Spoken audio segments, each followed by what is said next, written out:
tunnel vision is where investigators sort of zoom in on what they think happened and who they think did something, and they can't see anything else around them. It's like a horse wearing blinders. They can only see straight ahead. They're zooming in this case, on Bradley as being the only sort of possible person who did this. And that means they start to ignore everything else. So obviously, once they decide it's not an accident, there's only two possibilities. Either Bradley killed her or Scott killed her. And Scott's out of the picture, right? So you don't have someone to arrest, you don't have someone to question. They decide that it's Bradley, despite the fact that it's pretty huge evidence that Scott decided to take his own life in this very moment in this case. So they ignore anything that points to Scott, evidence at the time, evidence of their history,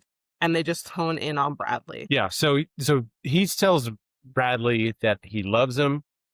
I can't do this. I'm not going to jail. And that's right when he finds out that they have to go in for questioning. Why is it a factor? Well, it's a confession. That's what was the key factor in this investigation that didn't get in front of the jury, was this statement. And his action of killing himself also is a sign of a confession of murder. The defense was basically going into trial with the thought that Scott's suicide is definitely a factor to consider that he's actually the murderer. The state, because they're concerned about this, they actually get experts ready to testify who are going to talk about some of this evidence that was collected around the garage.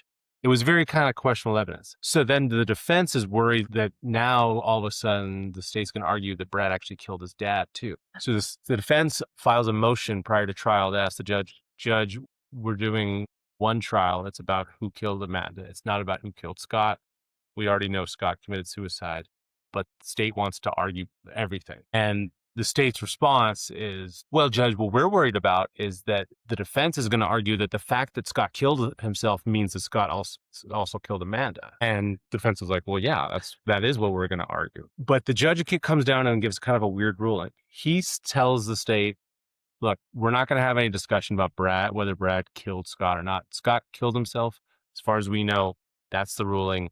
We can't make any argument in front of the jury that Scott's death was anything other than a suicide. But then during that discussion, the state's asking for clarification. They said, well, what if the defense tries to argue that like this is the fact that he killed himself is clear evidence that he's also the murderer? And the judge says, well, if they do that, then I will allow you to bring in that evidence and say that maybe Scott's death wasn't a suicide. So the defense attorney says, well, if that's the case, I can't talk about this at all because I don't want to have to defend Brad against a second charge of homicide. They interpret that as, well, that screws up our entire plan. Most of our plan was going to be based on the fact that Scott was most likely the killer. And the reason we know that is because he committed suicide. But now the judge is saying, no, you can't do that. That's the first day of trial. And they had to kind of scramble and say, okay, we have to kind of throw that argument away.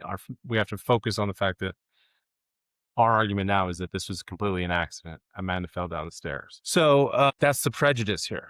We think that Brad is innocent, but what we're really seeing here is a procedural, constitutional issue, is that he was prevented from putting forth his best argument, which is that his father actually killed his wife, not him. And he wasn't able to really make that argument.